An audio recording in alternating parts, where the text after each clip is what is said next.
बिस्मिल्लाहिर्रहमानिर्रहीम। नाज़रीन अस्सलाम वालेकुम, मैं हूँ मंसूर आज़म काजी। पाकिस्तान ने 40 बरस तक अफ़गान मुहाजिरीन की मेज़बानी करके तारीख़ रकम की, मगर अब DGISPR लेफ्टिनेंट जनरल अहमद शरीफ चौधरी ने दो टोक ऐलान किया है। गैर कानूनी अफ़गान बाशिंदे दहशत गर्दी और जराइम में मुलव्वस हैं, उनकी वापसी नागुज़ीर है।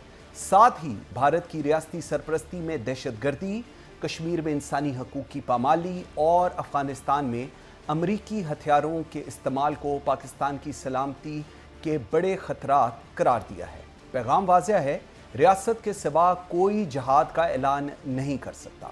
पाक फ़ौज ने माजी में जानें कुर्बान करके वतन की हिफाजत की है और आइंदा भी हर महाज पर परचम सुरखरू रखेंगे। इस तमाम तर सूरत-ए-हाल पे बात करेंगे प्रोग्राम के पहले हिस्से में। आई एम वेरी ग्रेटफुल, मुझे ज्वाइन किया है ब्रिगेडियर हारिस नवाज साहब ने और एयर कॉमोडोर खालिद चिश्ती साहब ने। बहुत शुक्रिया आप दोनों के टाइम देने का। ब्रिगेडियर साहब, let me start with you. Sir, Pakistan ने 40 साल अफ़गान मुहाजिरीन की मेज़बानी की, ये तारीखी किरदार सिक्योरिटी और इलाकाई ताल्लुकात पर कैसे असरअंदाज हुआ है?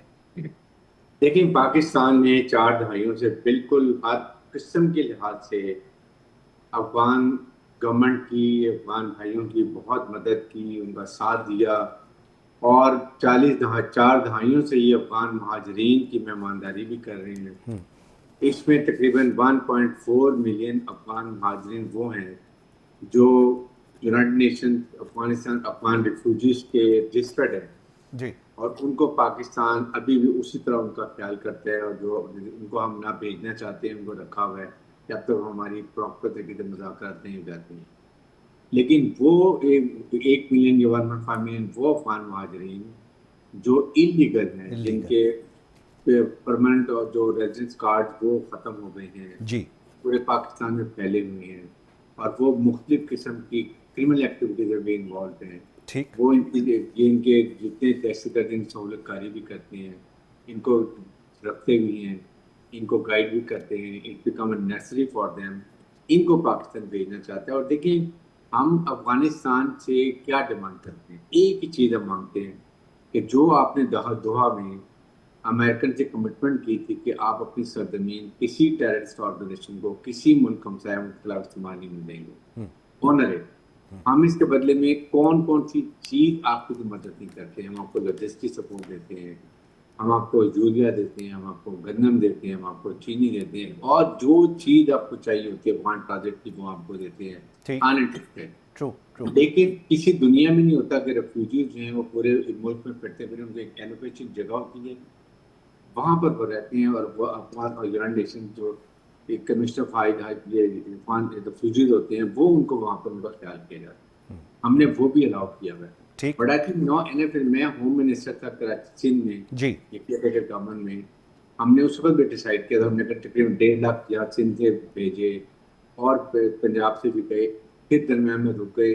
लेकिन दिस इज हाई टाइम, या तो अफगानिस्तान इतना करे कि अपने वहाँ से इंपोर्टेशन बंद कर दे, वहाँ से लोगों को खुद रोकते हैं। आपने कमिटमेंट की है, आपको ख्याल हमारे जो गवर्नमेंट ताल्लुकात रखे हैं, पीपल टू पीपल रखे हैं, बट अब फौजियों के साथ जब मिलके उनकी आइडियोलॉजी को वेरी राइट, बिल्कुल ठीक। अच्छा, बिल्कुल सही। अच्छा खालिद चिश्ती साहब, जो ब्रिगेडियर साहब अभी कह रहे हैं दैट्स फैक्चुअली करेक्ट, लेकिन इसका एक और पर्सपेक्टिव भी है। पर्सपेक्टिव ये है कि अफ़गान मुहाजिरीन की बाइज़्ज़त वापसी ये पाकिस्तान क्लेम कर रहा है और ये एक पॉलिसी है इस वक्त रियासत की। क्या ये पॉलिसी जो है ये इस्तेहकाम लेकर आएगी या नए चैलेंजेस पैदा करेगी? क्योंकि अपेरेंटली केपी के अंदर इसको लेकर रिजेंटमेंट है, कुछ और जगहों पर थोड़ी थोड़ी रिजेंटमेंट आ रही है। क्यों? जब एक स्टेट पॉलिसी है उसका हमने रेप्रिकॉशन देख चुके हुए हैं, 4 दहाइयों से वो हमारी तरफ हैं, उसके ऊपर इंप्लीमेंट करना क्यों एक चैलेंज बनता अपेरेंटली नजर आता है? बहुत शुक्रिया मंसूर साहब इनवाइट करने का, और मैं ब्रिगेडियर साहब की बात से आगे चलता हूँ। देखिए, ये बुनियादी तौर पर थोड़ी सी हमारे साथ भी पॉलिसी गलतियाँ हुई हैं पॉलिसी में। 40 साल में हम समहाउ कंसिस्टेंट नहीं रहे उनको टेक केयर करने में, इस सेंस में कि उनको वॉच करने में।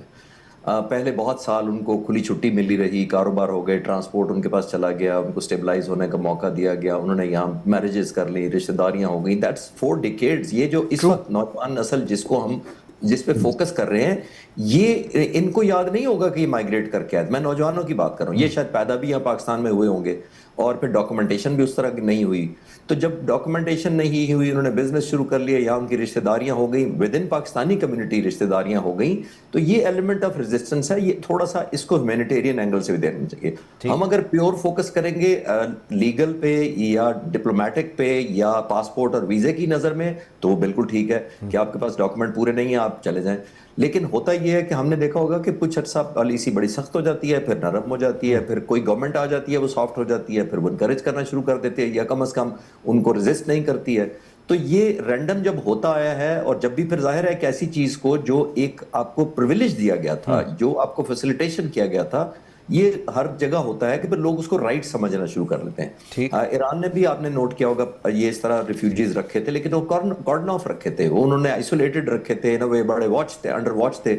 हमारी तरफ उस तरह नहीं हुआ। मैं 80s 90s की बात कर रहा हूँ। मेरी खुद पेशावर में पोस्टिंग थी उन दिनों में, जब दिनों अफगान आए थे और सोवियत यूनियन हमारे सर पर था, नेक्स्ट डोर ऑब्वियसली नेबर था, हमारा फ्रंट सबसे बेस ही पेशावर था, जहाँ से हम ये जो सोवियत यूनियन के जहाज आते थे उनको चैलेंज करते थे, क्योंकि वो इन रिफ्यूजीज को और खास तौर पर जो मुजाहिदीन थे उनको बॉम्बिंग करने आता था। सोवियत यूनियन के जहाज आते थे, हम हर वक्त ऑलमोस्ट 12-14 घंटे ड्यूटी होती थी, दिन के टाइम और रात के टाइम पे भी, कि वो कोई जहाज आए। तो मैंने अपनी आंखों से रिफ्यूजीज की सेटलमेंट होते देखी है। बट मैं जैसे अर्ज कर रहा हूँ कि हम पॉलिसी हमारी उस तरह कंसिस्टेंट नहीं रही, अगर हम उस वक्त कर लेते। लेकिन अब क्योंकि डग-इन है जिसको कहते हैं, उनके रिलेशंस हैं, बॉन्ड्स हैं, इमोशनल बैकग्राउंड है, पॉलिटिकली नीडेड, सम टाइम हमारे पॉलिटिशियन ही समझते हैं उनको एंगेज करना जरूरी है, और सम टाइम पॉलिटिशियंस या पॉलिसी मेकर समझते हैं उनको डिसएंगेज करना है। तो हमें न्यूट्रल एक एंगल से एनालाइज करना चाहिए, तो आई थिंक हम बेहतर समझ पाएंगे। बिल्कुल सही। ब्रिगेडियर साहब, एक और पर्सपेक्टिव, 3 नस्लें, 3 जनरेशंस, अगर हम 4 डिकेड्स की बात करें तो 3 जनरेशंस प्लस हैं वो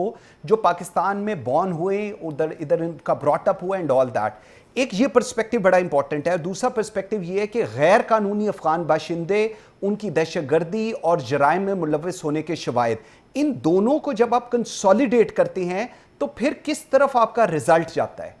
बात ये कि जब आप यही लोग जब आके पाकिस्तान, यही लोग उन दहशतगर्दों को पनाहगाह भी दें, सहूलतकारी भी करें, क्रिमिनल एक्टिविटी करें, नारकोटिक्स का काम भी करें, यहाँ पर आके डिफरेंट किस्म की एक्टिविटीज करें, क्रिमिनल नारकोटिक बेचें, ये सारी चीज़ें मुलव्वस है। कराची में खुद होम मिनिस्टर और मुझे पता है कि क्या क्या एक्टिविटीज हैं।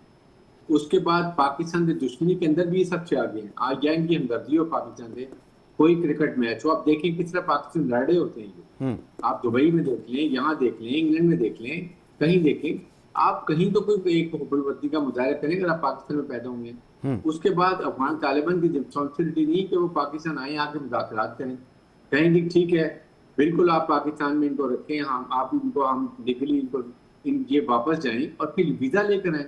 देखें ना, अगर जीते हैं तो आप वापस चले जाएं और वीजा लेकर आए लीगल तरीके से, और पाकिस्तान में आके बस रेजिडेंट वीजा लेकर आए, लेकिन लीगल तरीके से नहीं। दुनिया में कोई इलीगल लोग ऐसे रहते हैं कि आप पहले हो पूरे पाकिस्तान में और पाकिस्तान के लिए आपने लॉन्डर की प्रॉब्लम क्रिएट की है, और फिर वो हुकूमत को इसका अदारक भी ना हो, अदराक भी ना हो, वो भी आपके साथ मदद न करें, बल्कि वो फौजियों के साथ लगे हुए हैं आपके सामने। किस तरीके से अभी हलमर में आपके मारा गया ये कमांडर रहमान गोल, जी बिल्कुल। तो ये चीजें अब वक्त आ गया कि हुकूमत पाकिस्तान फैसला करे। इसके साथ अब हैरान होंगे कि जो अफगान अमेरिकन के साथ कॉन्ट्रैक्टर से अफगानी, वो हमारे पास 50,000 के करीब वो यहाँ बैठे हुए हैं। अमेरिकन उसको गए जिनको लेके जाना था। जब हमने निकालने की बात की तो अमेरिकन कॉन्सुलेट जनरल कराची के हमारे पास, मेरे पास दफ्तर में आ गए कि हमारे लोग इनको रहने दें। Then I spoke to minister थे कि प्लीज फाइंड सम सॉल्यूशन। आप उनको अमेरिकन नहीं कहते, हर जगह पर पाकिस्तान चोज कि हम हर जगह कमजोरी दिखाएं, नुकसान भी उठाएं। क्या अमेरिकन ने आपकी बड़ी मदद की जो इतना वेपन एमुनिशन छोड़ के चले गए हैं? क्या उन्होंने आपको सपोर्ट दी है? ये बड़ा इम्पोर्टेंट साहब, ये बड़ा इंपॉर्टेंट पॉइंट है आपका।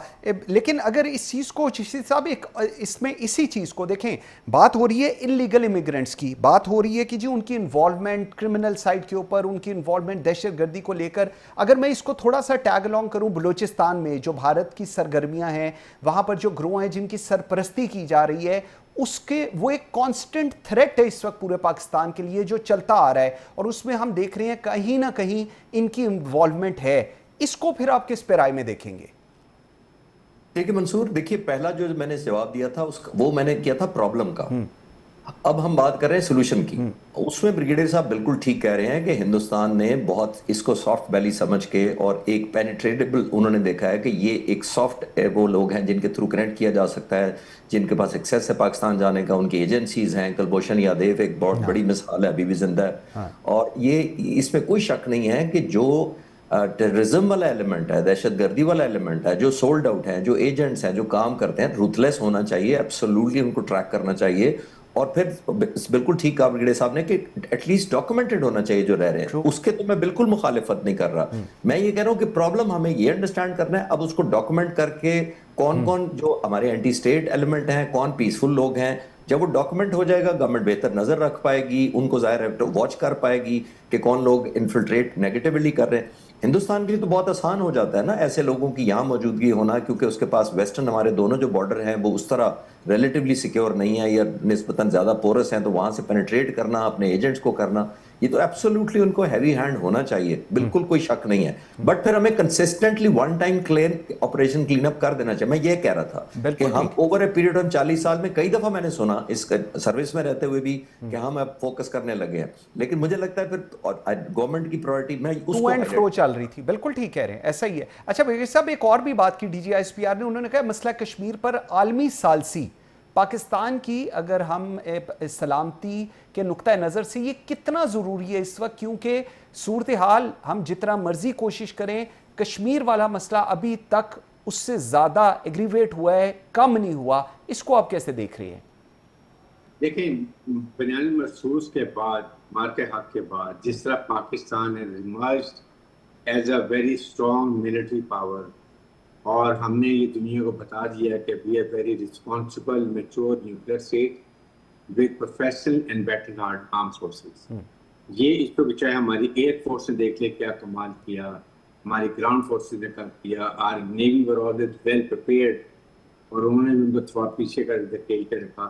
तो इसके लिए देखिए, अब एक कश्मीर जो हम हमेशा कहते थे कि it's a nuclear flash point, अब ये दुनिया को पता चल गया कि ये न्यूक्लियर फ्लैश पॉइंट है।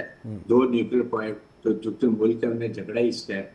तो अब वो अमेरिका भी समझता है, अमेरिका ट्रम्प ने कहा कि मैं साले चल के तैयार हूँ। So now it is a responsibility of the United Nations और वर्ल्ड की कि वो इसको यूनाइटेड नेशन की करारदादों के मुताबिक इस मसले को हल करें, बैठ के कश्मीरियों की मर्जी के मुताबिक, हक खुदारदी के मुताबिक जो ये नैरो ही भागता हुआ गया था, इसको रिजॉल्व करें।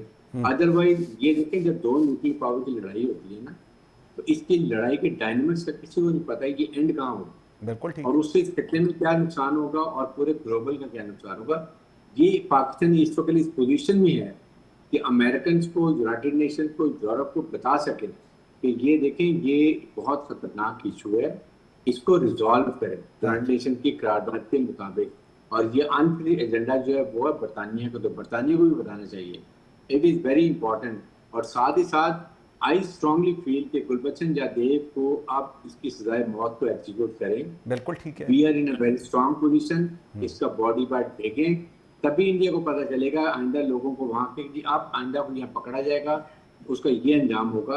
एक expect the deterrent for any other potential agents coming to Pakistan and getting meeting a fate like very right. Last ज़रा मुझे खालिद चिश्ती साहब ये भी फरमाइएगा, हिंदुस्तान की स्टेट स्पॉन्सर्ड टेररिज्म और पाकिस्तान के अंदरूनी मामलात में मदाखलत पाकिस्तान की सिक्योरिटी पॉलिसीज़ पे वंस अगेन एक बड़ा क्वेश्चन मार्क खड़ा करता है। हमने बलूचिस्तान की जिस तरह अभी एग्जांपल हमने आप अभी शेयर की, इसको आप किस पैराए में अब देख रहे हैं, या आपको लगता है कि अब गोइंग फॉरवर्ड, अब जो हमारी पाकिस्तान एक इवॉल्व हो रहा है पूरी मुस्लिम दुनिया में एक नए पोस्ट ये Pakistan Saudi Arabia agreement security, इसको आप फिर अगर कंसोलिडेट करें तो किधर देखते हैं?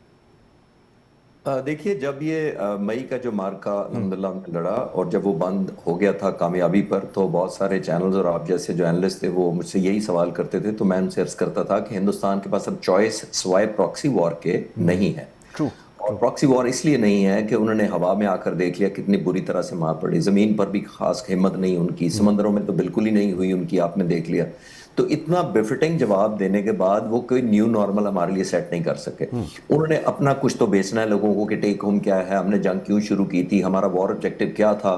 اب وار آبجیکٹو تو اچیو نہیں ہوا, جو انڈین پرائم منسٹر نے کہا تھا کہ ہم پاکستان کو سبق سکھائیں گے, تو ہم نے تو سبق نہیں سیکھا, اب الٹا شاید ان کو سیکھنا چاہیے. تو اس وقت سے میں عرض کرتا آ رہا ہوں کہ یہ پراکسی وار کی طرف ہی ان کے پاس آپشن بنے گی اگلا وے فارورڈ. اور خاص طور پر اب آپ جس کو ریفر کر رہے ہیں, بالکل آپ صحیح ریلیٹ کر پا رہے ہیں کہ جو سعودی عرب کے ساتھ ہمارا وہ کنورجنس ہوئی ہے, باقی ملک بھی لک فارورڈ کریں گے. یہ تو انڈیا کو بالکل نہیں بھائے گا, ہم نے یہ پوزیشن ایک ارن کی ہے. اور جیسے میں جنگ کے دنوں میں بھی کہتا آیا تھا کہ وکٹری ہیز ویلیو. جب آپ when you gain victory you get value and you get power and then the world talks to the power. Power سے کوئی بات نہیں کرتا. الحمدللہ یہ ری گین اس ملک کے لوگوں نے کی ہے پاور, اور یہ جو اسٹرینتھ ہے, جب آپ جتنی اسٹرینتھ پکڑیں گے, دنیا آپ کی طرف رجوع کر رہی ہے, آپ سے کنیکٹ کرنا اپنے لیے پرائڈ سمجھتی ہے. میں ایئر فورس کی پوائنٹ آف ویو سے میں کہہ سکتا ہوں کہ ابھی ریسنٹلی میں ہو کر آیا تھا آپریشنز روم میں اور ہیڈ کوارٹرز میں, ادھر الحمدللہ لائنیں لگی ہوئی ہیں لوگوں کی جو آپ سے ملنا چاہتے ہیں, آپ سے ٹریننگ لینا چاہتے ہیں, آپ سے کولیبریشن چاہتے ہیں. وہ کیوں ہے؟ یہ انڈیا کو کبھی بھی نہیں پسند آئے گا, وہ ہمیشہ چاہیں گے کہ ڈیسٹیبلائز کنٹینیوس کیا جائے. تو یہ اسی کی کیمپین ہے, یہ کنٹینیویشن میں دیکھ رہا ہوں, اور خدا نہ خاصا اور زیادہ, کیونکہ یہ جو ایگریمنٹ ہوا ہے یہ تو بالکل وہ چاہیں گے انسیکیورٹی اور پیدا کرنا ان دوست ممالک کے نظر میں کہ پاکستان خود اپنا دفاع نہیں کر پا رہا تو آپ کا کیا دفاع کرے گا. Very right. Air commodore Khalid Chishti صاحب, بریگیڈیئر حارث نواز صاحب, تھینک یو ویری مچ جی, very grateful for your time. ناظرین ایک بریک لیتے ہیں جی, میرے ساتھ رہیے گا.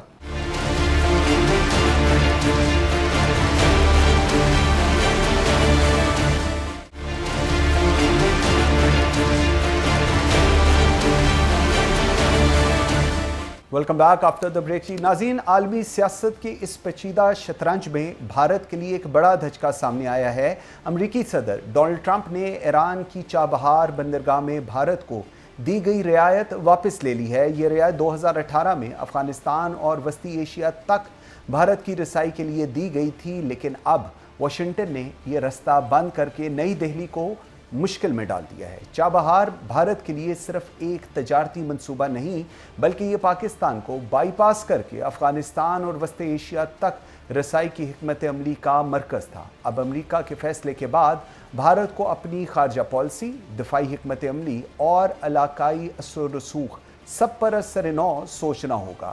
یہ اقدام نہ صرف ایران کو مزید دباؤ میں لائے گا, بلکہ خطے میں طاقت کے توازن کو بھی بدل سکتا ہے. اس تمام تر صورتحال کو سمجھنے کے لیے مجھے جوائن کیا ہے سردار مسعود خان نے, فارمر پریزیڈنٹ آزاد کشمیر اور پاکستان کے یو ایس میں امبیسڈر رہے ہیں. بہت شکریہ سردار صاحب آپ کے ٹائم دینے کا. سردار صاحب فرمائیے گا, امریکہ نے بھارت سے چابہار کی رعایت کیوں واپس لی, اس کا پرسپیکٹو بھی بتائیے گا, اور کیا یہ صرف ایران پر دباؤ ہے یا اس کے پیچھے کوئی اور عالمی مقصد بھی پوشیدہ نظر آتا ہے؟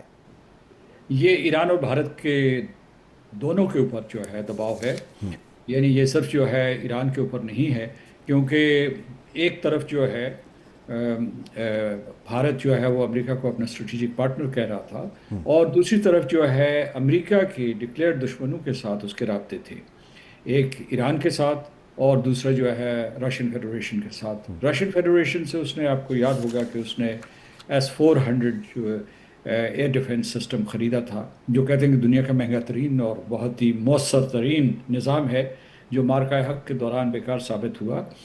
لیکن چابہار کے اوپر ان کی دوہری جنگ تھی. ایک تو یہ کہ وہ افغانستان میں شرارت کرتے رہتے ہیں, جو ان کا نیٹ ورک ہے دہشت گردی کے لیے جو انہوں نے قائم کیا ہوا ہے, اس کے لیے انہوں نے ایک شاہراہ بنائی ہوئی تھی, اور دوسرے جو امریکی مفادات سے ان کا ٹکراؤ تھا. یہ بات سمجھ میں نہیں آ رہی تھی کہ اگر واقعی یہ باقی ملکوں کے اوپر پابندیاں لگی ہوئی ہیں روس سے تجارت کے سلسلے میں, یا ایران کے اوپر معاشی پابندیاں لگی ہوئی ہیں, فوجی پابندیاں لگی ہوئی ہیں, تو ہندوستان کو کیوں استثنا دیا جا رہا ہے؟ تو میرا خیال ہے کہ یہ صدر ٹرمپ نے اس پالیسی کو کنسسٹنٹ بنایا ہے. بالکل صحیح. اچھا سر, اس کے دو اور پرسپیکٹو پہ بھی ذرا روشنی ڈالیے گا. ایک, انڈیا اور یو ایس کے جو ریلیشنز ہیں لانگ ٹرم, وہ آپ کیا دیکھتے ہیں, اور نئی دہلی جو اپنی خارجہ پالیسی ہے وہ کس طرح آپ کو لگتا ہے آئندہ آنے وقت میں ڈھالے گی جی اپنے آپ کو اس میں؟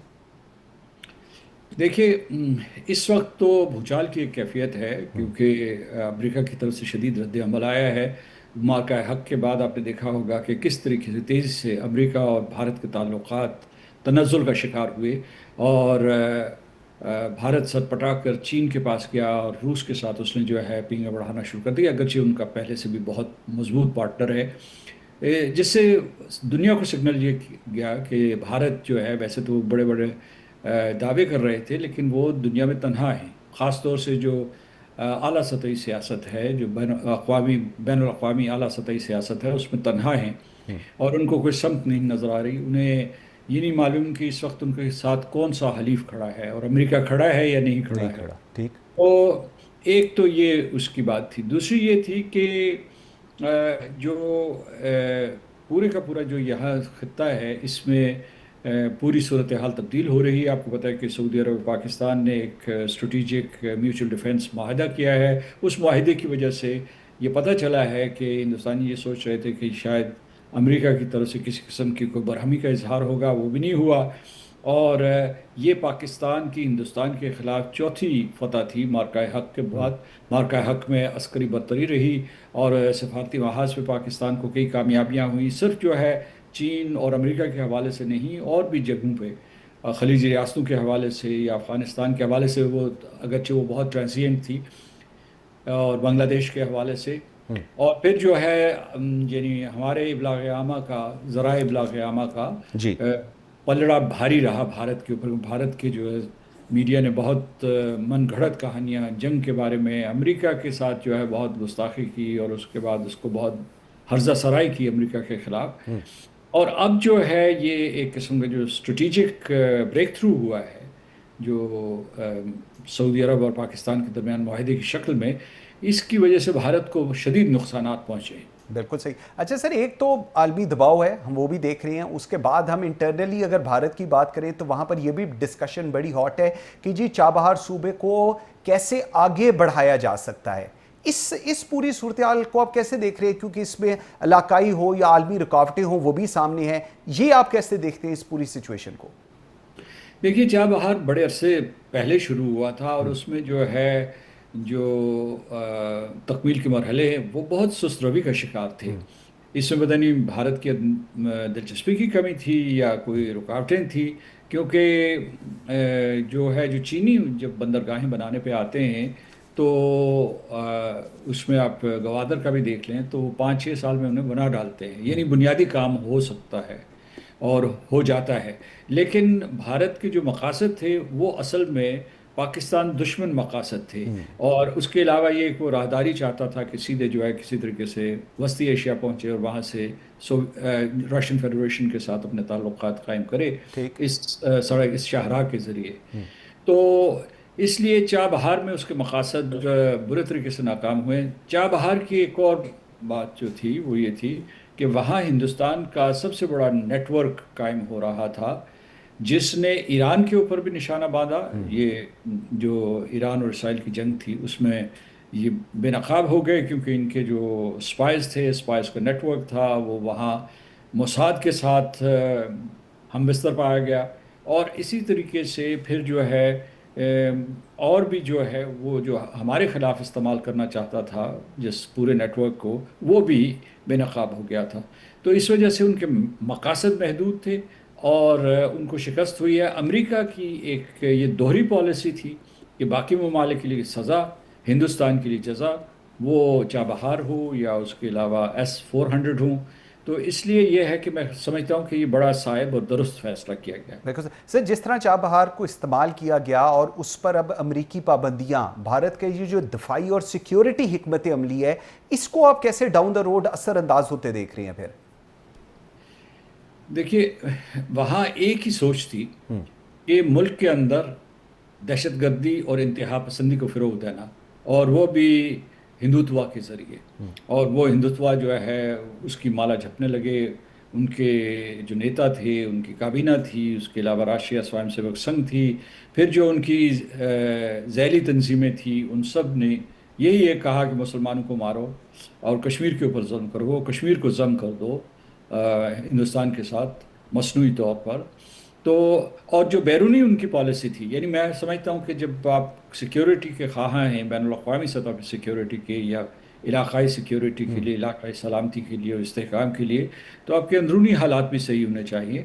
تو وہاں ملک کے اندر وہ نفرت کے بیج بوچ رہے تھے، اور ادھر دوسری طرف جو ہے وہ یہ جو انہوں نے اپنے پورے نیبرہڈ کو ناراض کیا ہوا ہے، یعنی پاکستان کے ساتھ دشمنی، شری لنکا کے ساتھ کشیدہ تعلقات، بنگلہ دیش کے ساتھ دشمنی، نیپال میں بھی شرارت اور اس کے بعد سازش، اسی طرح سے بھوٹان جو ہے ان کے تابع ہے، باقی یہ جو کہ موریشس، یہ جو مالدیوز کے صدر ہیں، انہوں نے انتخابی اس بنیاد پہ اینٹی انڈیا ایجنڈے کے اوپر لڑا، تو اور ان کے اندر جو اپنی ریاستیں بھی وہ بھی ان کے ساتھ نہیں ہیں، تو ہندوستان نفرت کی سیاست کے ذریعے علاقے میں استحکام نہیں پیدا کر سکتا۔ اس نے پاکستان کی تمام پیشکشیں جو تھی کہ بھئی ہمارے ساتھ مذاکرات کرو، بلکہ پہلگام کے بعد ایک مشترکہ کہا کہ یہ غیر جانبدارانہ تحقیقات کرواؤ، سب کو مسترد کرتا چلا آیا ہے اور دنیا کو بھی دھوکہ دیتا رہا ہے۔ مثال کے طور پر روس کو کے ساتھ تو خیر اس کے بہت ہی اچھے اور گہرے تعلقات ہیں، لیکن امریکہ کو یہ یقین دلایا کہ وہ چین کے مقابلے میں کھڑا ہوگا کاؤنٹر ویٹ کے طور پر اور اس کو گرا دے گا، لیکن امریکیوں کو آہستہ آہستہ احساس ہونے لگا کہ جو ہندوستان کے پاس نہ تو یہ کیپیبلٹی ہے، نہ ان کا پولیٹیکل انٹینٹ ہے کہ وہ چین کے خلاف کسی قسم کی کوئی کارروائی کریں گے، بلکہ معاشی اور تجارتی تعلقات چین سے وہ بڑھاتے رہیں گے۔ بالکل صحیح۔ اچھا سر، یہ جو فیصلہ ہوا ہے اس کے بعد آپ اگر ہم اس ریجن کی بات کریں، وہاں پر آپ کو لگتا ہے عسکری کشیدگی اور یہ جو دفاعی منصوبے بنائے جا رہے ہیں ان میں کوئی بڑی تبدیلیاں، کوئی چینجز آئیں گی، یا آپ کو لگتا ہے نہیں یہ کنٹینیو کریں گی؟ دیکھیے اس سال بہت سی چیزیں تیزی سے تبدیل ہوئی ہیں، خود جو ہے مغربی یورپ اور امریکہ کے درمیان جو ہے اختلافات ابھر کے سامنے آئے، امریکہ کے اس کے اپنے ہمسایوں کے ساتھ تعلقات جو ہے وہ کشیدہ ہوئے، جو کینیڈا شامل ہے، اس کے بعد میکسیکو شامل ہے، چین کے ساتھ بھی جو ہے ایک جو عالمی سطح پہ بڑا بحران پیدا ہو گیا ہے tariff policy of the United States کی وجہ سے۔ تو اب جو ہے میں اس سے یہ کہنا چاہتا ہوں کہ ایک ایران اسرائیل جنگ ہوئی باقاعدہ، جس کا تصور نہیں کیا جا سکتا تھا۔ ہندوستان نے پاکستان کے اوپر حملہ کر دیا اور بہت ڈیپ پینیٹریشن کر کے ہمارے سویلین ٹارگٹس کو نشانہ بنایا، تو اس وجہ سے یہ ہے کہ جو آنے والا وقت ہے اس کے بارے میں آپ نے سوال پوچھا ہے، تو وہ پروڈکٹ نہیں کیا جا سکتی، اس کی پیشین گوئی نہیں کی جا سکتی، کیونکہ حالات بہت تیزی سے تبدیل ہو رہے ہیں اور عالمی نظام کا وہ ڈھانچہ نہیں ہے جس سے ہم واقف تھے یا شناسہ تھے۔ میں اس کی ایک اور مثال یہ دیتا ہوں کہ بین الاقوامی قانون کا اور بین الاقوامی نظام کا ہر قاعدہ کلیہ جو ہے وہ غزہ میں تباہ و برباد ہوا ہے، یعنی اس کی دھجیاں بکھر گئی ہیں، لیکن عالمی رائے عامہ جو ہے ٹھیک ہے بنی ہے مغربی ممالک میں بھی اور اس کے علاوہ دنیا بھر میں بھی، لیکن کوئی ایسا نظام موجود نہیں تھا کہ غزہ کو اس قسم کی قیامت سے، نسل کشی سے، قتل عام سے بچایا جا سکے۔ ٹھیک، بالکل صحیح، بالکل صحیح۔ سردار مسعود خان صاحب، تھینک یو ویری مچ جی، بہت شکریہ آپ کے ٹائم دینے کا، ویری گریٹفل جی۔ ناظرین ایک بریک لیتے ہیں جی، بریک سے جس وقت واپس آئیں گے تو بانی P T I Imran Khan نے چیف جسٹس یحییٰ آفریدی کو خط لکھا ہے، وہ خط کیا ہے اس پہ بات کریں گے۔ ہمیں ساتھ فیصل چودھری ہوں گے اور حافظ احسان کھوکھر صاحب، ایک بریک کے بعد۔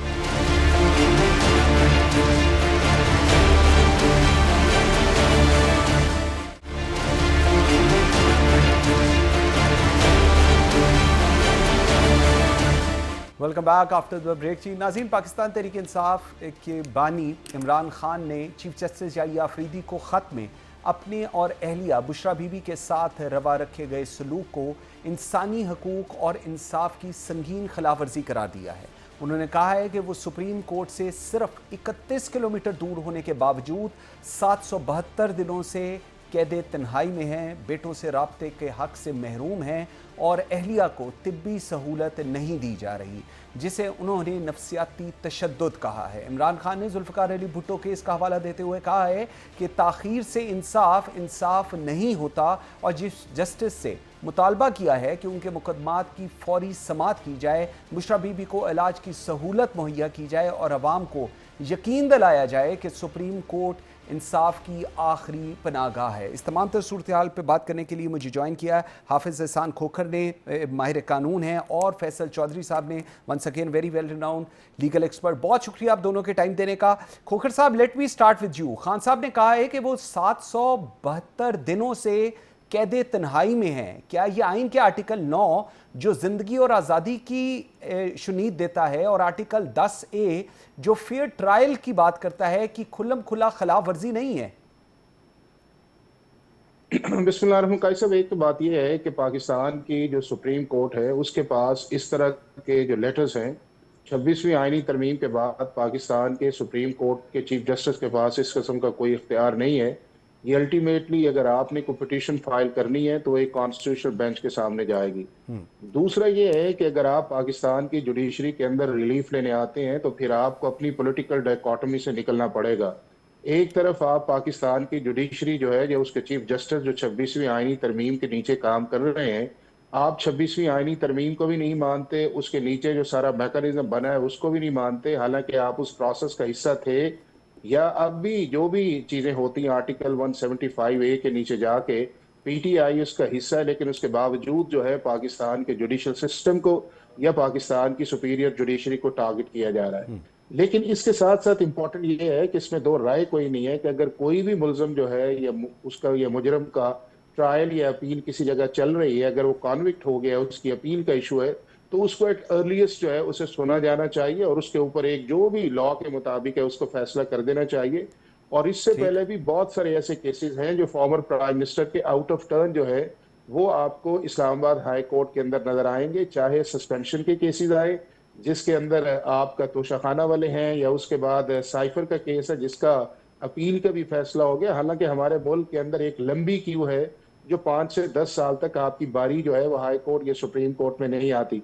लेकिन उसके बावजूद अगर पाकिस्तान की सुप्रीम कोर्ट को एक लेटर लिखा जाए, वो फॉर्मर प्राइम मिनिस्टर है, उनकी इस जो रिक्वेस्ट है उसे कंसीडर किया जाना चाहिए, लेकिन एक प्रॉपर मैकेनिज्म है। और अगर इस तरह की भी चीजें हैं, जब मामला आपका हाई कोर्ट के अंदर है, तो अगर प्रॉपर वहां पे अप्रोच किया जाए तो ज्यादा मुनासिब है, बजाय इस चीज के कि आप उस फोरम के अंदर जाएं जिसके पास कॉन्स्टिट्यूशनली इन चीजों को एड्रेस करने की जिस सेंस के अंदर आपने भिजवाया है वो उस तरह उनकी कैपेसिटी उनकी कॉम्पिटेंसी में नहीं आता।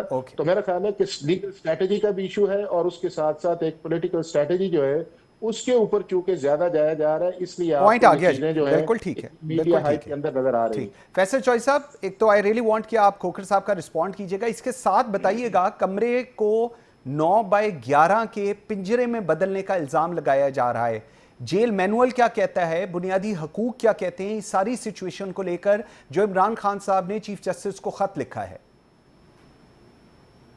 देखिए, जो प्रिजन रूल्स हैं 1978 के हैं, उसके मुताबिक सुपीरियर क्लास प्रिजनर्स को जिसमें खान साहब शामिल हैं और उनको सर्टेन फैसिलिटीज दी गई हैं, उन फैसिलिटीज की बिला रोक टोक जो है वो बिला तातुल फरामी जो है वो कैदी का बुनियादी हक होता है। और इमरान खान साहब पे बतौर ख़ास जो है वो मेहरबानी की जाती है हुकूमत की तरफ से कि यानी उनके जो कानून और आइन के मुताबिक जो उनकी सहूलियात है वो भी नहीं दी जाती। अब मसला ये है कि इसको एड्रेस करने के लिए अब हाई कोर्ट में इतनी पटिशन दायर की हैं, लेकिन इस्लामाबाद हाई कोर्ट जिसमें ये पटिशन दायर हुई हैं उनके तो जजेस भी जो है वो मुतमईन नहीं है। ओके, तो ऐसी सूरत में फिर कौन सा फॉर्म रह जाता है? यार सुप्रीम कोर्ट ऑफ पाकिस्तान जो है वो आइनी तौर पे या कानूनी तौर पे तो गार्डियन है ना जी बुनियादी हकूक की, और फॉर्मर प्राइम मिनिस्टर जो है उनको कानून के मुताबिक ना उनकी मीटिंग्स होने दी जाती हैं लोगों से। जुमेरात वाले दिन को 1.5 साल से जो उनके दोस्त हैं उनके साथ मीटिंग्स जो है वो रोकी गई हैं और इसका कानून में कोई जवाब तो नहीं दिया भी नहीं गया। इसी तरह से आपने देखा है कि बाहर जो है वो कभी किसी को रोक लेते हैं, कभी बहनों को नहीं मौका दिया जाता। आप ये कहते हैं कि जी ओपन कोर्ट ट्रायल है, तो ओपन कोर्ट ट्रायल में आप वीडियो लिंक पर लेते हैं तो लोगों के मोबाइल भी बंद है, मीडिया की भी दाखिला बंद है, आम पब्लिक की एक्सेस भी नहीं है। तो इस सारी सूरत हाल को जो है ये कोई आम सूरत हाल तो नहीं है कि जो कानूनी तौर पर उनका हक है वो दिया जाए। ज़ाहिर वो नहीं दिया जा रहा तो उन्होंने सुप्रीम कोर्ट से बात किया, इससे पहले हाई कोर्ट से बसाव का जो है वो कॉन्टैक्ट किया गया है, लेकिन इस्लामाबाद हाई कोर्ट में सुनवाई नहीं हो सकती। बिल्कुल ठीक है। खोखर साहब, एक बड़ी इंटरेस्टिंग सूरत हाल है, हाई कोर्ट पे पहले एक कोशिश की गई, वहां से नहीं हुआ, उसके बाद अब चीफ जस्टिस को आखिरी उम्मीद कहना, ये आप किस पैराए में देख रहे हैं? क़यादत का इशू आपको लग रहे है, कानूनी टीम पर अदम एतमाद है, या ओवरऑल सिस्टम के ऊपर एक अदम एतमाद है कि मेरी चीज कहीं पर भी एड्रेस नहीं हो रही? नहीं, कायस साहब, एक तो ये है कि सिर्फ एक ही मैटर उनका है जो इस वक्त इस्लामाबाद हाई कोर्ट के अंदर पेंडिंग है, वो है जो उनकी सस्पेंशन ऑफ सेंटेंस का एक केस है जो 190 मिलियन पाउंड्स का है। बाकी तो जितने भी उनके मैटर्स इस्लामाबाद हाई कोर्ट के अंदर अगर मीटिंग्स को निकाल दें तो वो सारे के सारे उनको यहाँ रिलीफ मिल चुका है या उनकी फेवर के अंदर फाइनली डिसाइडेड हो कि मामला सुप्रीम कोर्ट ऑफ पाकिस्तान के नहीं, अंदर ऐसी पहुंच चुका ये है। बात ठीक नहीं अब इस नहीं, अब उसके अंदर कोई चौधरी साहब कोई एग्जांपल दे देना 190 मिलियन पाउंड्स के अलावा ऐसा केस जो है जिसकी सुनवाई जो है वो इस्लामाबाद हाई कोर्ट के अंदर नहीं है, सब तो जितनी उसको तौहीन आइडेंटिफाई कर देना अदालत चाहिए। है जो कि नहीं, मैं हाई वही कह कोर्ट रहा के हूँ ना ऑर्डर्स के खिलाफ चौधरी साहब, के खिलाफ जितनी पिटीशन है वो फिक्स चौधरी नहीं साहब, हुई, और जो मैं वही अदालत के आपसे हुक्म के गुजारिश कर रहा मुताबिक जो हूँ कि जेल जो फैसिलिटीज दी गई हैं उनको तो सुन ले, एक गुजारिश तो सुन लेना। मैंने आपसे यही कहा है कि जो आपकी मीटिंग के कॉन्टेक्स्ट के अंदर केसेस हैं वो आपका कोई रेगुलर ट्रायल या रेगुलर अपील आपकी इस्लामाबाद हाई कोर्ट के अंदर नहीं है, और वो भी बुनियादी तौर पे चूंकि आप ही के सेक्रेटरी जनरल ने वहां पे कहा था कि जी हम एक कमेटी बनाएंगे, आगे जाएंगे, और जो भी मैकेनिज्म था मैं समझता हूँ उसको भी इंप्लीमेंट होना चाहिए। जब अदालत का एक ऑर्डर है तो मीटिंग के अंदर किसी किस्म की हर्डल नहीं होनी चाहिए, लेकिन उसके साथ साथ सिर्फ एक ही मैटर है और वो है इस वक्त 190 मिलियन पाउंड्स की सस्पेंशन का।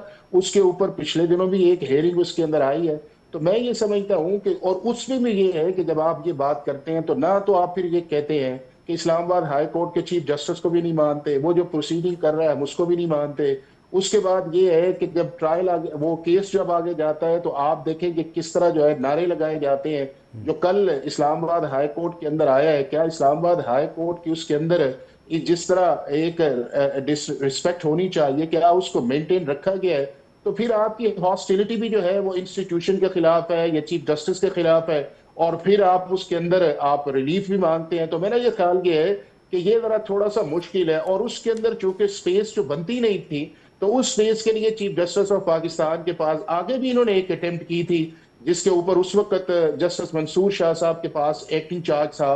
तो उस वक्त उन्होंने कहा जी कि हमारा ये काम नहीं है, आप वेट करें, चीफ जस्टिस ऑफ पाकिस्तान आएंगे। अब इन सबको पता है कि चीफ जस्टिस ऑफ पाकिस्तान के पास जो है वो इस तरह के लेटर्स को इंडिपेंडेंट एड्रेस करने का इख्तियार नहीं, और स्पेशली जो है Okay. जब आपका मामला किसी भी कोर्ट के अंदर पेंडिंग है तो वो जुरिस्डिक्शन ही है, तो लिहाजा कंसंट्रेशन जो है वो इंस्टीट्यूशंस की रिस्पेक्ट के साथ साथ अपने केसेस के ऊपर किया जाए तो मेरा ख्याल है ज्यादा मुनासिब है। दूसरा जिस तरफ आप इशारा करते हो, मेरा ख्याल है कि वो बैरक के अंदर सिक्योरिटी पर्पस के अंदर रखा हुआ, और अगर उसके अंदर भी अगर उसको थोड़ा सा एक्सपेंड कर दिया जाए या बड़ा कर दिया जाए तो मेरा ख्याल है इसमें भी कोई मजायका नहीं है। ठीक, फॉर्मर प्राइम मिनिस्टर है, उनको उनकी- अगर फैसिलिटेशन, अगर उस कमरे से अंदर जो है वो सफोकेशन होती है, बैरक तो बड़ी है उनके पास, तो अगर ठीक, उस बैरक को थोड़ा मुझे- सा और बड़ा कर दिया जाए तो कोई ऐसी तो बात कोई नहीं ऐसी है। मजायका नहीं है, बिल्कुल ठीक है। इंस्टीट्यूशंस की रिस्पेक्ट करना भी जो है मेरा ख्याल है उसको भी मेंटेन रखना का सब बहुत इंपॉर्टेंट है, चाहे फौज है, अदालत है, जजेस है, Absolutely, पार्लियामेंट इसमें है, कोई दो तो राय सब नहीं है जी, एजेंसी बिल्कुल करेंगे ठीक तो है। फिर आपके जो है वो ठीक। सुना जाएगा। जॉय साहब, जरा आई रियली वांट कि आप इस पे रिस्पॉन्ड कीजिएगा बिकॉज आपका इसको लेकर थोड़ा सा इख्तिलाफ है, और उसके साथ ये भी जरा इस पे भी थोड़ी रोशनी फरमाएं।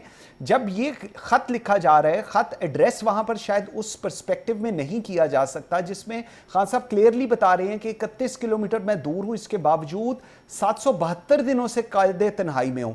इस पूरे अगर आप इसको एक्यूमुलेट करें तो जो एक टीम है, लीगल टीम पाकिस्तान तहरीक इंसाफ की, वो क्यों नहीं अभी तक कोई रिलीफ करा सकी है इमरान खान को?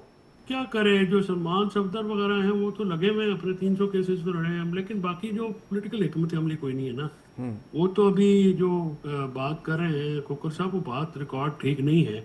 लेकिन मेरी अपनी पटिशन में खान साहब को जो certain facilities Islamabad high court के ऑर्डर के मुताबिक देनी चाहिए थी, वो उनको फैसिलिटीज जब नहीं मिलती उनके खिलाफ जो एप्लीकेशन है वो लगाई नहीं जाती, सो लिहाजा वो पेंडिंग पड़ी हुई है। जो खान साहब ने वहाँ पे जो लिखा है, खान साहब ने तो एक देखे ना, एक पॉलिटिकल आदमी जो है वो तो लेटर लिखेगा, और चीफ जस्टिस पाकिस्तान के पास रोजाना हजारों लेटर आते हैं। ये कोई नई बात तो नहीं है कि इमरान खान साहब ने लेटर लिखा है। जहाँ तक इदारों की इज्जत की बात है, देखिए इसमें कोई दूसरी राय तो नहीं है कि इदारे मुकदम होते हैं और इदारों को इज्जत करनी चाहिए, लेकिन इदारे अपने कामों से इज्जत पाते हैं ना जी। अगर आप अदालत इंसाफ देंगी तो अदालत की इज्जत होगी, अदालत किसी पे इज्जत इम्पोज तो नहीं कर सकती। अगर उनके अपने जजेस जो हैं वो पटिशन फाइल कर रहे हैं, और जो जुरिस्डिक्शन जो उन्होंने एक साथी अदालत को, जिसका उनके पास कोई इख्तियार नहीं था, उसको मअतल करके उन्होंने रख दिया, और पटिशन भी जो है जिस पे खोकर साहब ने खुद की इनकी राय है मुख्तलिफ शोज में भी और अखबारात में भी कि वो अनकॉन्स्टिट्यूशनल और बियॉन्ड जुरिसडिक्शन ऑर्डर है, तो वो फिर किस खुशी में किया है। तो इदारों को अपनी इज्जत करने के लिए भी तो अपने दायरा में रहना पड़ता है ना। देखिए इज्जत जो है वो कमांड नहीं की जाती, डिमांड नहीं की जाती, वो कमांड की जाती है, और वो खुद ब खुद मिलती है जब लोग और इदारे जो हैं वो अपना काम करें। जब आप हर वो काम करें जिससे आवाम के बुनियादी हकूक मुतज़म्मिन जिससे सिलाए, तो उसे आप इज्जत तो नहीं मांग सकते। आप इसे डंडे के जोर पर कराना चाहते हैं, 2.5 साल तो हो गए आपकी नहीं बन रहे, तो इससे फिर कोई इसका मतलब है कि वहाँ पे भी जो लायमल है उसमें कोई फ्लॉ तो है ना जी। देखो ठीक है, लेकिन खोखर साहब इसमें एक चीज़ जो रेफरेंस दिया गया है, इमरान खान साहब आज रेफरेंस दे रहे हैं जुल्फ़िकार अली भुट्टो शहीद के केस का, और उन्होंने कहा है कि ताख़ीर से इंसाफ नहीं होता। साथ वो ऑब्वियसली प्रेयर भी कर रहे हैं, मुतालबा कर रहे हैं कि इन मुकदमात की फौरी समाअत की जाए। साथ वो कह रहे हैं बुशरा बीबी के इलाज की सहूलत मुहैया की जाए, और उस सबसे इंपॉर्टेंट वो ये इंपॉर्टेंट चीज़ कह रहे हैं कि अवाम को यकीन दिलाया जाए कि सुप्रीम कोर्ट इंसाफ की आखिरी पनाहगाह है। इस सारे को फिर आप किस तरह देखते हैं, और अगर इसका एंड रिजल्ट खत्तो किताबत ही रहेगा या आपको लगता है इस पर कोई एक्शन हो सकता है सुप्रीम कोर्ट की तरफ से? देखिए कारी साहब, ये एक पॉलिटिकल स्टेटमेंट है। जुल्फ़िकार अली भुट्टो साहब का जो रेफरेंस था वो 2012 में सुप्रीम कोर्ट ऑफ पाकिस्तान के अंदर है, जो उस वक्त के प्रेसिडेंट ऑफ पाकिस्तान जरदारी साहब से, जो आज भी है, उन्होंने एक फाइल किया था। उसके बाद कई चीफ जस्टिस आए, कई गवर्नमेंट आए, उन्हीं के अंदर पीटीआई की गवर्नमेंट भी आई जो 2018 से तकरीबन 22 तक वो गवर्नमेंट रही है। क्या 4 साल के अंदर पाकिस्तान तहरीक इंसाफ की गवर्नमेंट ने या अटॉर्नी जनरल ने सुप्रीम कोर्ट ऑफ पाकिस्तान में कहा कि प्रेसिडेंट ऑफ पाकिस्तान जब चले भी गए हैं तो अलवी साहब तो थे कि जी एक रेफरेंस आया हुआ है, आप उसका फैसला करें कि 78-79 के अंदर एक आपने फैसला किया है जिसको जुडिशियल मर्डर के नाम से याद किया जाता है, तो आप उसको ठीक करें। और उनमें सारे इनके जो है वो फेवरेट चीफ जस्टिस भी थे। ना उसको जस्टिस साकिब निसार ने लगाया, ना जस्टिस आसफ सईद खोसा ने लगाया, ना उसको जस्टिस गुलजार ने लगाया, ना उसको जस्टिस बंदयाल ने लगाया। तो लगाया तो उसी शख्स ने जिसका नाम जस्टिस फाइज ईसा था और जिसके खिलाफ सारा एक महाज भी खड़ा हुआ था। उसने समझा कि अगर 10-12 साल से एक रेफरेंस पड़ा हुआ है, हमें सुनना चाहिए, और उन्होंने लगाया और उसके बाद उन्होंने एक फैसला कर दिया। तो मैं ये समझता हूं कि अगर आप इस तरह का एक नैरेटिव ये चीज बनाते हैं तो फिर उस सारे प्रोसेस के अंदर जो है वो आपकी स्ट्रगल या आपकी उसके अंदर इंक्लाइन कितनी है। हाँ, अगर 2018 के अंदर पीटीआई जो है वो अटॉर्नी जनरल को कह के लगवाती या उस दौर के चीफ जस्टिस कहते तो ये कहते बिल्कुल हक बजानिब था कि जी 50 साल तक नहीं लगा, हमने कोशिश की। तो मैं ये समझता हूँ कि हमारे लीडर्स माशाल्लाह बिल्कुल हैं, लेकिन पॉलिटिकल स्टेटमेंट्स उसके अंदर ज्यादा है और अभी भी लीगल चीजें कम। ठीक है, लेकिन साहब का जब फैसला जी ठीक हो गया। चौधरी साहब लास्ट जरा मुझे बताइएगा, जो सबसे बड़ा इस वक्त एतराज है, एतराज ये है कि एक तरफ चीफ जस्टिस को खत लिखा जा रहा है, दूसरी तरफ वीडियो लिंक पर कानूनी जो टीम है उनके एतराजात हैं। वो कह रहे हैं कि पहले आप जज साहब से भी कह रहे हैं और वीडियो लिंक पे भी आपको एतराज है। चीजें आगे कैसे चलेंगी, या ये चीजें यहीं पर रहेंगी? क्योंकि 2-2.5 साल हो गए इमरान खान साहब जेल में हैं और इसका सबसे ज्यादा जो खुमियाजा है वो पाकिस्तान तहरीक इंसाफ भुगत रही है। देखिए वीडियो लिंक जो है वो ओपन कोर्ट के ट्रायल के तकाजे पूरे नहीं करता। जिस तरह से पूरे मुल्क में जो कैदी है वो अब उनको पेश किया जाता है अदालत में। अदालत में एक ओपन माहौल होता है, हर चीज की एक्सेस होती है। जो मुलजम होता है, मुलजमान को अगर आपने किसी ट्रायल में पेश करना जहाँ पे उनको सजा नहीं हुई तो वहां पे आप उनको पेश करें। इमरान खान साहब की अब कल वहां पे जो जीएच के हमला केस में आप फोन बंद कर रहे हैं, आप साफियों का दाखिला मना कर रहे हैं, मीडिया की एक्सेस बंद कर रहे हैं, आप सब कुछ तो वहां पे आपने ब्लॉक किया हुआ है। गाड़ियां बाहर खड़ी कर दे जी, आए नहीं जी, जाए नहीं जी, तलाशियां 4-4 जगह पे हो रही। इससे अवेयरनेस ऑफ ट्रायल तो मुतासर होती है ना जी। बिल्कुल ठीक है, बिल्कुल ठीक है। फैसल चौधरी साहब बहुत शुक्रिया। हाफिज हसन खोखर साहब जी मैं ऐड करना चाहूंगा, वो लास्ट ये है 10 सेकंड्स हैं जरा प्लीज जी। बिल्कुल कि पाकिस्तान का जो क्रिमिनल जस्टिस सिस्टम है उसके अंदर ओपन ट्रायल जो होना चाहिए 352 जो सीआरपीसी सेक्शन है, लेकिन उसके अंदर एक्सेप्शंस भी हैं कि आप जेल ट्रायल भी कर सकते हैं, वीडियो लिंक के जरिए भी कर सकते हैं। और पीटीआई दौर के अंदर भी 5 साल चलते रहे, एंटी टेररिज्म एक्ट के अंदर उसकी मौजूदगी है। तो सिर्फ ये कह देना कि वीडियो लिंक से ट्रायल जो है वो फेयर नहीं है, मेरा ख्याल है वो बात मुनासिब नहीं है। बिल्कुल ठीक अगर है, ये पॉइंट आ गया बात सर। है तो पीटीआई को फिर अपने 5 साल के अंदर एंटी टेररिज्म एक्ट के अंदर अमेंडमेंट लेकर आनी चाहिए। हाफिज एहसान खोखर साहब, बहुत शुक्रिया। फैसल चॉइस साहब, आप दोनों के टाइम देने का जी, वेरी ग्रेटफुल। नाज़रीन, आज के लिए इतना ही। मुझे मंसूर आजम काजी को दीजिए इजाज़त। अल्लाह हाफिज़।